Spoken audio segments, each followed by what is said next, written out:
Hey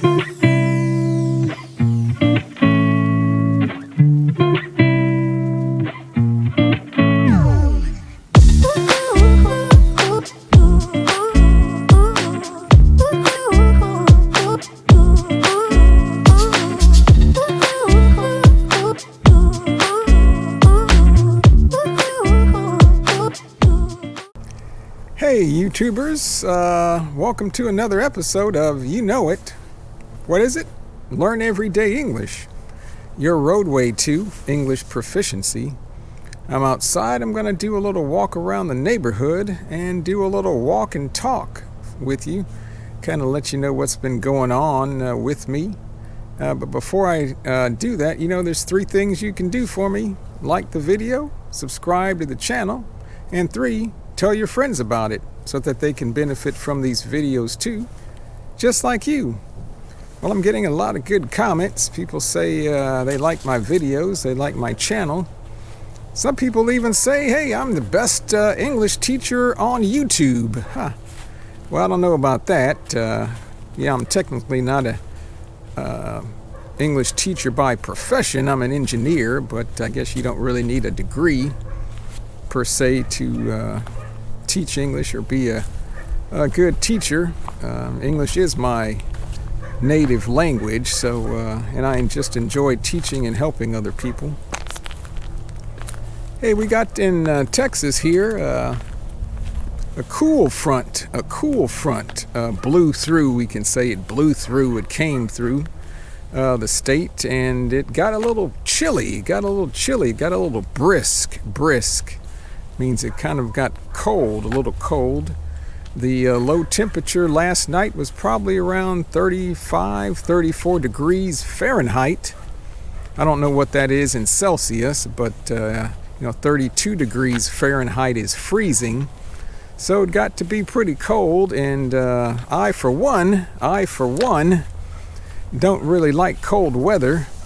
I can say I don't do well in cold weather. I don't handle cold weather well because I'm pretty slim, I'm pretty thin, I'm pretty skinny. I don't have a lot of insulation, I can say. I don't have a lot of insulation, so the cold sometimes goes right through me. It goes right through me. So I rather warmer weather, and here in Houston or near Houston and South Texas, you can always turn on the air conditioning.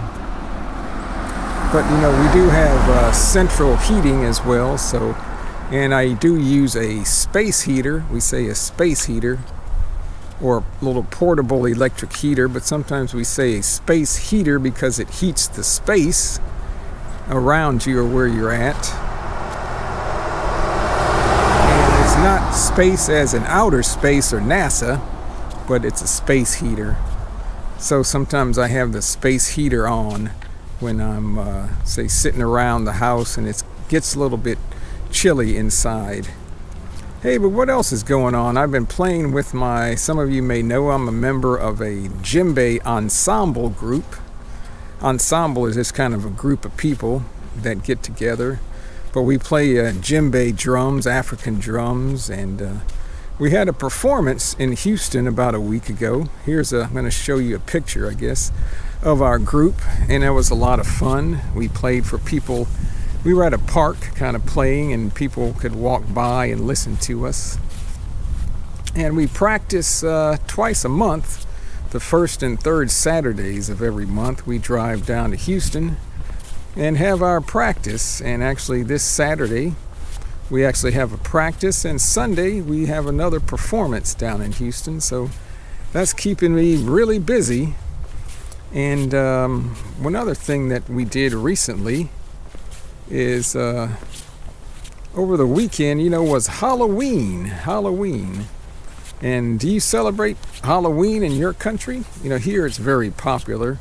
It's really popular not just with kids, but it's popular with adults too. And people dress up in costumes. Usually there's Halloween parties people go to, and it's kind of a lot of fun. And here there's something called trick or treat. Trick or treat is where the kids dress up in costumes. They go walk around the neighborhood, and they walk from house to house. They ring the doorbell and they say, "Trick or treat," which means, hey, give me a treat, like candy, or I'm going to play a trick on you. Well, they usually don't play a trick, but that's kind of, what kids say. So kids go around the neighborhood and they just get a lot of candy and to eat, so it's fun. But I remember when I was a kid, we used to do that, and we'd get huge bags full of candy.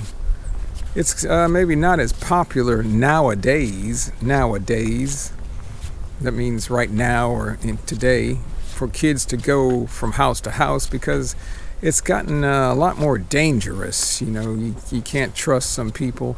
So a lot of times schools or groups or clubs or churches will have Halloween parties where people can go, where it's a safer environment. And this past weekend, I guess we were invited by my brother-in-law, my wife's brother. He lives up in Dallas, Texas. And Dallas, Texas is about a 3-hour drive from here. 2.5 hours, 3 hours. And so we drove up to Dallas on Saturday and spent the night, because Saturday night they had a Halloween party. And so we went up there, and my wife and I we dressed up. We dressed up as some characters. And here's a picture of who we dressed up as. And we dressed up as two, I guess, famous or well-known artists from Mexico. My wife dressed up as Frida Kahlo, and I dressed up as a thin version of Diego Rivera. So we had a lot of fun, got to meet, hang out with. We were able to hang out with. That means like to meet and to spend time with, family and friends. So that's always a good time. And then, as is customary in maybe a Hispanic and especially Mexican-American family, Sunday morning, my wife and her cousin made something called menudo, which is made of tripe, I think tripa, which is basically stomach, and hominy, which is a type of corn product, and some chile. And so they had that Sunday morning. Sad to say, I couldn't eat the menudo because, I have certain health issues, and I have a very limited diet. But it's very common when my wife and her family get together. They can make menudo or pozole or other dishes like that.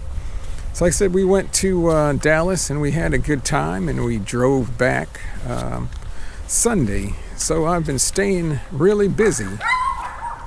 Okay, what else have I been doing? Well, hey, before I get into that, what else have I been doing? How do you like my hat? Do I look kind of dapper? Dapper is, I think, maybe a British or English term. Hey, do I look sharp? Do I look good in my hat? I like these styles of hats. I think they suit my personality. And I'm not a cowboy type living in Texas, so I don't have a cowboy hat or anything like that. See, the mail lady is delivering the mail. Let me show you that. She's driving the USPS van, delivering the mail around the neighborhood. But I'm not a cowboy type. I don't have any cowboy boots or a cowboy hat. But I like these types of hats because I think they reflect my personality. I'm more of a kind of conservative person, so I don't like anything fancy or flashy. But, and two, I'm bundled up. I'm bundled up because I have a long sleeve shirt on. I have a kind of a warm-up jacket on, and then I have another jacket. So when I say I'm bundled up, that means I'm wearing several layers, or quite a few layers of clothing, so to stay warm. But in the sun, it's not too bad. In the shade, it's a little bit cool, but hey. it is what it is. I try to take a walk at least 4 times a week if I can. There's a 2-mile loop that I take. I do that to, I don't need to lose weight, but I do that to try to maintain my health and that sort of thing. So let me see, what have I been up to lately? As some of you know, I am retired. I was an engineer, worked for the city of Houston. I've been retired for a little while now, and I really enjoy it. I'm not bored at all, or at all. And I'm also learning to play the bass guitar. I think there's a video I have about that. And I actually able to play the bass guitar with our Jimbe drum ensemble group, because we just don't play drums, we also have musical instruments. So I do that. So, and also, I do practice the drumming, Jimbe drumming. And I do once a week on Wednesdays. I deliver food to elderly people, part of a program called Meals on Wheels to help people out. As a volunteer, I don't get paid for that. You need to give back to society. You need to, in my philosophy, you need to help people. People that are maybe not as fortunate as you or are elderly people, because sometimes they need a little bit of help. And recently, I'll let you know, I recently got into something. That means I started doing something a little bit different. And let me preface this by give you some history. When I was a kid, or I was a teenager, maybe around 11, 12, 13, 14, 15 years old, I used to listen to shortwave radio. Shortwave radio. Do any of you know what shortwave radio is? It was very popular back then in the 1970s and 1980s. And I had a multi-band radio. And actually I still have a little radio. It's a Sony, I think IC7601 or something like that model, where you can get AM, FM, and you can also get the shortwave band, which is I think 3 megahertz to 30 megahertz. And as a kid, I was just fascinated by this, because I could hear radio stations from all over the world coming in on my radio. So I would sit on my bed or lie on my bed, and I hear radio stations from Radio Nederland from Holland or the Netherlands, radio stations from China and Russia, Moscow, radio stations from Guatemala y Quito, Ecuador, VOA, Voice of America, BBC, British Broadcasting Corporation. And it was very fun. I could visualize in my mind, hey, if I could be in a foreign country, what it was like. One of my favorite stations was Radio Tahiti, or Radio Tahiti, in French Polynesia, and they would play Tahitian music, and my mind would just wander, and I'd imagine myself on a beach in Tahiti. So it was very fun, my brother and I learned a lot about radio. I learned a lot about electronics. We would build radios, crystal radios, shortwave radios, and that sort of thing. And we would also write to radio stations, and then they would send us like pennants, banners, books and magazines, and QSL cards, that type of thing. So it was real fun. And but once we stopped doing that, once we started into high school, because things just got busy, and but I have fond memories of shortwave listening.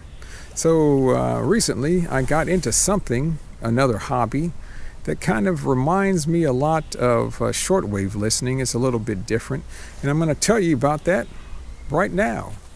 Well, I want to tell you my new hobby is ham radio.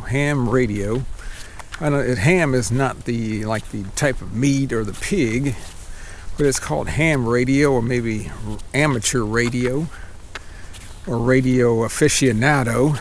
I don't know how you call it. How do you call ham radio in your country or your language where you're at?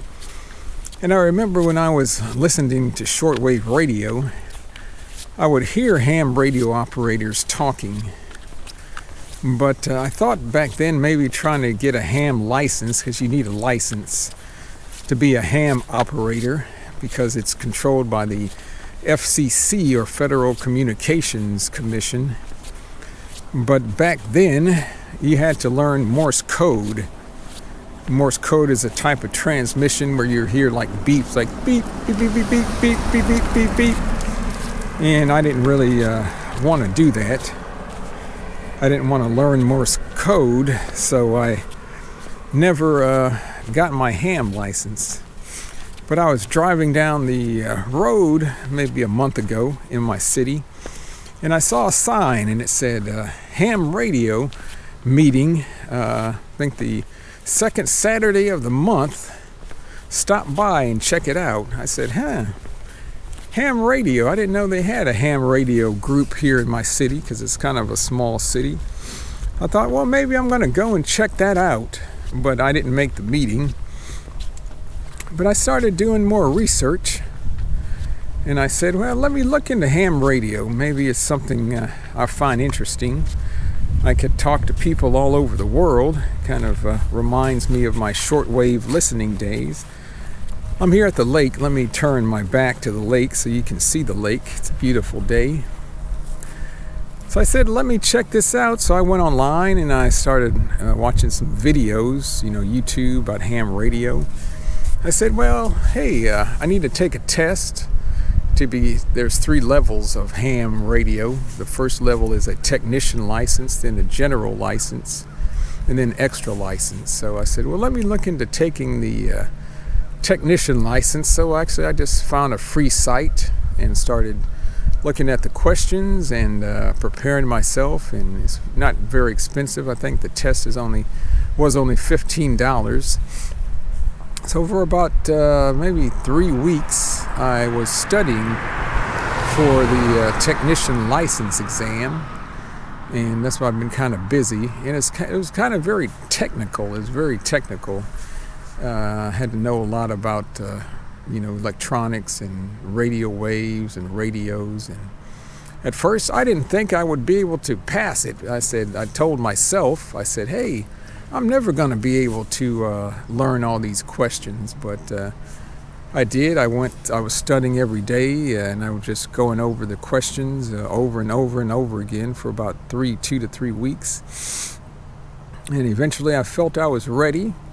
There was an option to take the test online. I did that, and I passed about a week ago, or a little over a week ago, and I have my technician license as a ham operator. So I'm real happy about that. It's been a steep learning curve. It's been a steep learning curve. That means it's been a lot to learn, kind of a little bit difficult, not too easy, but it's something I really enjoy and finding very interesting. And so as a technician, usually when you start off in ham radio, the first thing that you do is, you need a radio, right? So most people, they get what's called an HT radio. HT stands for like a handy talkie, but we say it's a handheld radio. And these aren't too expensive, and it's a good way to start. I can't really listen to the shortwave bands as a technician, except on a very limited, we say, frequency range. But this doesn't receive shortwave. This only receives what we call UHF, ultra high frequency, and VHF, very high frequency. But let me turn this on and see, maybe there's something we can hear. There's usually weather channels that you can monitor, and see if I can pull something up here real quick for you.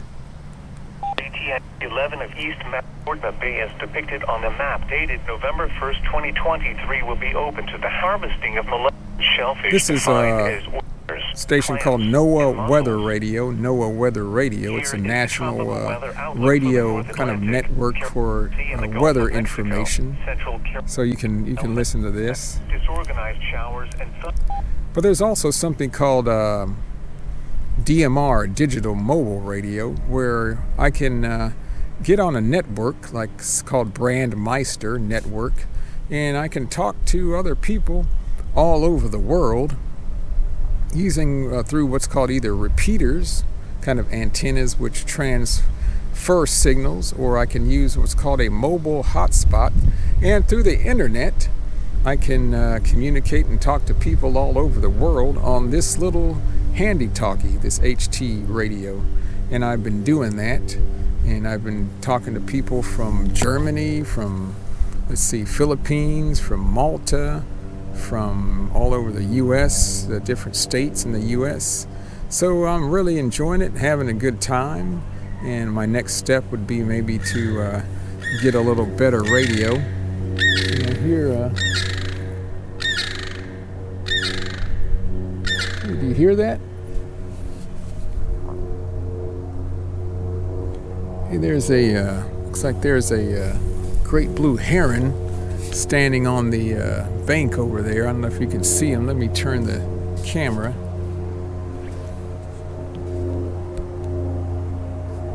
I don't think I can zoom in.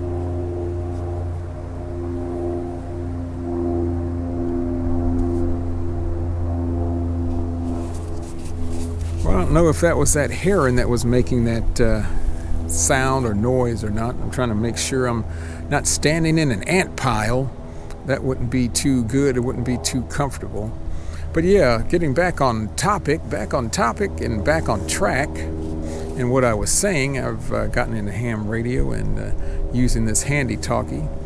I can do that, but there's so much more to ham radio that I want to get into. So I'll be looking into doing more of that. That's why I've been staying busy, and I kind of didn't make a video to put out on Monday, so I'm going to put this video up. So just doing other things, involved in a lot of other things, and I'll keep you updated on how my ham radio hobby is going. Well, that's what maybe all I want to update you on so far for today. Just wanted to get a video out and kind of let you know what's been going on with me. But hey, let me know what's been going on with you as well. A lot of people like to give me comments. And again, hey, let me know if you want to be a guest on my show. Hey, let me know in the comments below, and I'd love to interview you and to find out about your English language journey, what it's been like, and other listeners or other viewers can maybe learn about how you are learning English and get some tips and that sort of thing. So let me know in the comments. All right, well, there's three things you can do for me. Like the video, subscribe to the channel, and tell your friends about it. Hey, thanks for watching this episode of Learn Everyday English, and have a good day or week wherever you are, and we'll see you later. Hey, goodbye.